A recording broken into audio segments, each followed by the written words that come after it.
नमस्कार। आज के इस एक्सप्लेनर में बहुत बहुत स्वागत है। आज हम बात करने वाले हैं उत्तराखंड के एग्रीकल्चरल ग्रेजुएट्स के लिए आए एक बेहद ही शानदार मौके की। जी हाँ, यूकेएसएससी 2026 एग्रीकल्चरल ग्रेजुएट्स रिक्रूटमेंट। ये एक ऐसा सुनहरा अवसर है जिसका बहुत से युवाओं को बेसब्री से इंतजार रहता है।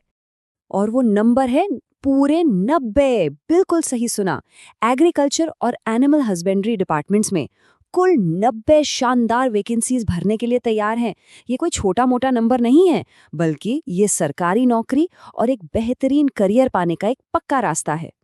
ठीक है, तो चलिए जल्दी से देख लेते हैं कि आज हम क्या क्या कवर करने वाले हैं। सबसे पहले अपॉर्चुनिटी ओवरव्यू, फिर पोस्ट डिटेल्स और क्वालिफिकेशंस, उसके बाद जनरल एलिजिबिलिटी और एज लिमिट, कुछ बेहद जरूरी तारीखें, सिलेक्शन प्रोसेस और आखिर में ऑनलाइन अप्लाई करने के स्टेप्स। तो बिना देरी किए सीधे चलते हैं हमारे पहले सेक्शन पर, अपॉर्चुनिटी ओवरव्यू यानी ग्रुप सी के पदों की पूरी जानकारी। और ये देखिए, ये बात इस मौके को सच में बहुत खास बनाती है। Salary package. Assistant agriculture officer class 1 के लिए पे लेवल 7 निर्धारित किया गया है, जो 44,900 रुपीज से लेकर 1,42,400 रुपीज तक जाता है। वहीं दूसरी तरफ क्लास 3 और फॉर्डर असिस्टेंट के लिए पे लेवल 4 है, यानी 25,500 से 81,100 रुपीस तक। पैकेज काफी शानदार है। आगे बढ़ते हैं हमारे सेक्शन 2 की तरफ, पोस्ट डिटेल्स और एजुकेशनल क्वालिफिकेशंस। अब देखते हैं कि 90 वैकेंसीज को बांटा कैसे गया है। यहाँ थोड़ा ध्यान दीजिएगा। असिस्टेंट एग्रीकल्चर ऑफिसर क्लास 1 की 7 वैकेंसीज के लिए एमएससी एग्रीकल्चर होना बिल्कुल अनिवार्य है, लेकिन क्लास 3 की 82 वैकेंसीज और फॉर्डर असिस्टेंट की 1 वैकेंसी के लिए सिर्फ बीएससी एग्रीकल्चर की डिग्री मांगी गई है। मतलब अपनी अपनी डिग्री के हिसाब से सही पोस्ट चुनी जा सकती है। चलिए अब आते हैं तीसरे सेक्शन पर, जनरल एलिजिबिलिटी और आयु सीमा। ये कुछ ऐसे नियम हैं जिन्हें बिल्कुल बदला नहीं जा सकता। अब यहाँ जो जानकारी है वो बहुत दिलचस्प है। पढ़ाई के अलावा कुछ और भी शर्तें हैं, जैसे उत्तराखंड का स्थायी निवास प्रमाण पत्र होना और रोजगार कार्यालय में रजिस्ट्रेशन होना जरूरी है। फॉर्डर असिस्टेंट के लिए लिखित हिंदी का अच्छा ज्ञान भी मांगा गया है। लेकिन सबसे चौंकाने वाला नियम ये है कि अगर किसी ने भी बैंक, एनबीएफसी या क्रेडिट कार्ड के लोन में डिफॉल्ट किया है, तो वो इसके लिए बिल्कुल भी अप्लाई नहीं कर सकता। एकदम स्ट्रिक्ट रूल है ये। अगर आयु सीमा की बात करें तो जनरल और ईडब्ल्यूएस कैंडिडेट्स के लिए उम्र 21 से 42 वर्ष के बीच होनी चाहिए। और हाँ, इसकी गणना 1 जुलाई 2026 के आधार पर की जाएगी। बाकी जो रिजर्व्ड कैटेगरीज हैं, उन्हें राज्य सरकार के नियमों के हिसाब से छूट जरूर मिलेगी।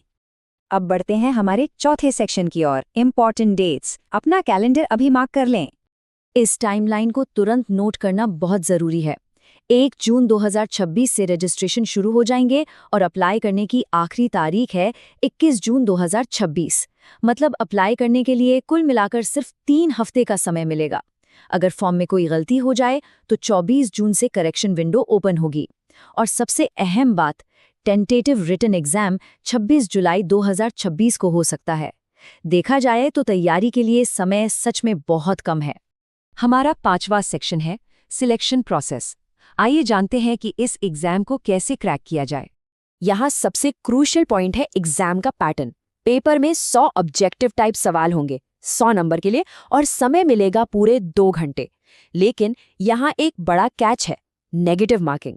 गलत जवाब पर 1/4 मार्क्स कट जाएंगे, इसलिए तुक्का लगाने से बिल्कुल बचना है। जनरल और ओबीसी के लिए कम से कम 45% और एससी/एसटी के लिए 35% मार्क्स लाना अनिवार्य है। जब रिटन एग्जाम क्लियर हो जाएगा, उसके बाद स्टेज 2 और 3 में मैंडेटरी डॉक्यूमेंट वेरिफिकेशन और मेडिकल फिटनेस टेस्ट होगा। इन दोनों को पास करने के बाद ही नियुक्ति पूरी तरह से पक्की मानी जाएगी। और अब हमारा आखिरी सेक्शन, ऑनलाइन अप्लाई करने के स्टेप्स। तो आइए देखते हैं कि कैसे हम स्टेप बाय स्टेप आगे बढ़ सकते हैं। सबसे पहले ssc.uk.gov.in पोर्टल पर जाना है। वहां रजिस्ट्रेशन करके अपनी पर्सनल और एजुकेशनल डिटेल्स भरनी है। फिर तीसरे स्टेप में अपनी फोटो, सिग्नेचर और बाएं अंगूठे का निशान अपलोड करना है। इसके बाद ऑनलाइन पेमेंट करना है। और सबसे ज़रूरी बात, फॉर्म पूरा होने के बाद उसका प्रिंट निकालकर अपने पास ज़रूर रख लें। अगर एप्लीकेशन फीस की बात करें तो अनरिजर्व्ड और ओबीसी के लिए ये 300 रुपये है। SC, ST, EWS और PWBD कैंडिडेट्स के लिए ये 150 रुपये है और जो अनाथ बच्चे हैं उनके लिए ये फीस बिल्कुल शून्य है। ध्यान रहे कि ये फीस नॉन रिफंडेबल है और इसे स्टेप 4 में ऑनलाइन ही जमा करना है। तो आखिर में सोचने वाली बात यह है, क्या ये 90 वैकेंसीज उत्तराखंड में एक शानदार कृषि करियर की शुरुआत बन सकते हैं? मौका बहुत बड़ा है, बस जरूरत है बिना देरी किए आज से ही तैयारी में जुट जाने की। The full notification link is available in the description.